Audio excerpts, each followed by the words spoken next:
Chapter 1. Rolling up here like a full Cardiff Kook. Evie. Present day, Pacific Beach, California. You know that friend who waits at the door just to catch you bailing? Yeah, that's my bestie Scarlett. The door flies open like Scarlett had her palm on the handle, waiting to catch me if I tried to bail. Salt air, sunscreen, and the same eyes that used to drag me out of bad decisions by the wrists. Words back up in my throat. I managed the important one. I left. She hauls me into a hug that resets my spine. You dumped him. I dumped him. Keys clink in my pocket. Left his keypad code on a post-it that says, "Keep the furniture, I'm taking my backbone." Scarlett barks a laugh. Dude, you absolute Cardiff Kook, She says. I pull back, confused. What? You heard me. Scarlett replies, shoving my shoulder like we're still 19. Rolling up here like a full Cardiff Kook, all wide-eyed and dramatic, like you just discovered waves are real and maybe you have no idea how to surf life. Oh my God, I mutter. Seriously, full statue energy. Tourists are probably photographing you right now. I burst out laughing because, of course, she'd roast me with surf slang 5 seconds into our reunion. Somehow that makes everything okay. Scarlett Monroe, my red-headed bombshell lifelong best friend, allergic to relationships, fueled by parties and impulsive adventures. You never know what's going to come out of her mouth next. Scarlett and I have been welded at the hip since we were 5. 2 small-town girls from Manzanita on the Oregon coast, who decided the ocean was ours and so was everything else. We taught each other eyeliner and algebra. She handed me courage when mine ran out. I handed her snacks and alibis. We clawed our way to USF together and survived on ramen, deadlines, and one tragic futon as roommates for 4 years.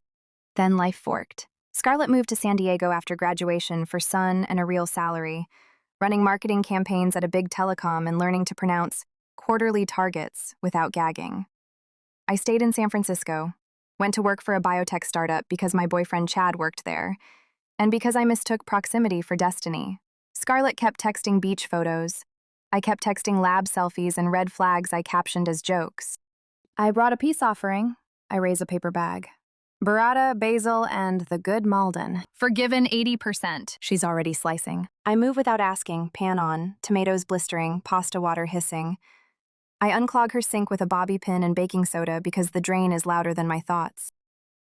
This is the part I haven't said aloud. 3 years. That's how long I sanded my edges to fit inside Chad's life. He loved me best when I was useful, quiet, and terrified of taking up oxygen he might want later. He had the PhD, I had a bachelor's. In his head, promotions were a queue sorted by credentials. Him first on principle, me forever almost. When the offer hit my desk, more responsibility, decisions with my name on them, something in him curdled. He didn't call it jealousy, he called it optics, org structure, respecting the latter.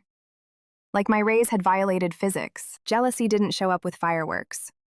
It showed up as calendar invites that never reached me, as slide decks where my data lost its byline, as, "Let me send that email for you," and suddenly my work spoke in his voice.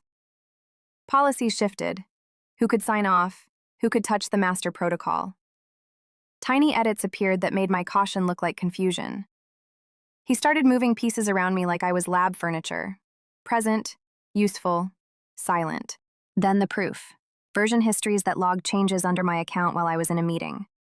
Email threads that hopped subjects until my name sat next to words like risk and trend. Audit logs that didn't add up. I took screenshots of everything with hands that wouldn't stop shaking. I didn't confront him. I packed, got in my car, and drove south. Scarlett and I eat cross-legged on the couch. Her place isn't just lived in, it's alive. Artwork covers the walls, some purchased, some of her own chaotic color experiments. String lights crisscross the ceiling, bathing everything in soft pinks and warm golds. Exactly the atmosphere that makes you want to sink into the couch forever. Scarlett studies my face. Give me the 10-second version. I kept getting smaller, I say. At work, in my own life, I saw the end of that movie and hated the credits. So I left before anyone rolled them for me. Translation. She says, eyes flaring. He was jealous you were better. He accidentally labeled your competence as a hazard. May I roast him? Proceed. She points her knife like a tiny judgment sword. That man is an overpriced Costco-sized mayonnaise tub pretending to be human. Just beige, flavorless, and somehow still soggy. A parasite in loafers. I choke mid-sip, wine almost shooting out my nose. I'm laughing so hard my stomach hurts, and I have to clutch the stem of my glass like it's a lifeline. Oh my God. Seriously. She continues, gesturing wildly. He's like if a hedge fund manager and used car salesman had a baby, then threw it in an entitlement pit and bathed it in Axe body spray. Stop! I wheeze, tears leaking down my cheeks. You dated a gas station energy drink in human form. Scarlet fires back mercilessly. A cautionary tale for why birth control should be government funded. If Chad were a meal, he'd be unseasoned boiled chicken, served cold, with a side of unpaid internships. I'm doubled over now, tears streaking my face. For once, they're from laughter, not grief. And let us not forget, Scarlet adds, slamming her glass down like a gavel. The man weaponized his PhD like a superpower while being dumber than my drunkest decisions. He wouldn't recognize emotional intelligence if it smacked him in the face with a 2x4. I need you to stop. I need you to stop dating men who'd yell at baristas for excessive latte foam.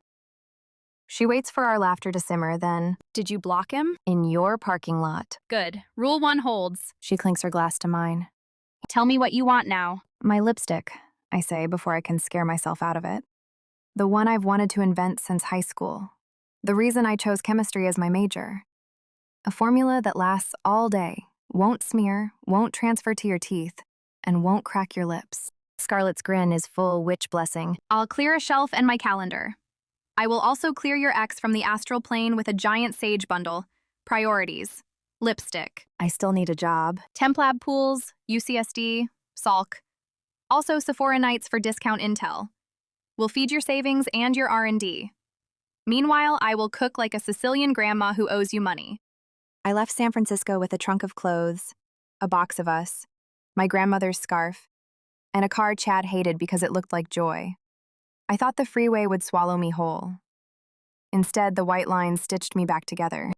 It's really good to have you back. Scarlet says, softer. The unhinged slides to the side and the best friend steps forward. Living together again. It'll be just like college, minus the communal bathrooms and that RA who thought vibes were contraband. I'm not moving in forever, I say, because I need to say it to believe I can stand on my own feet.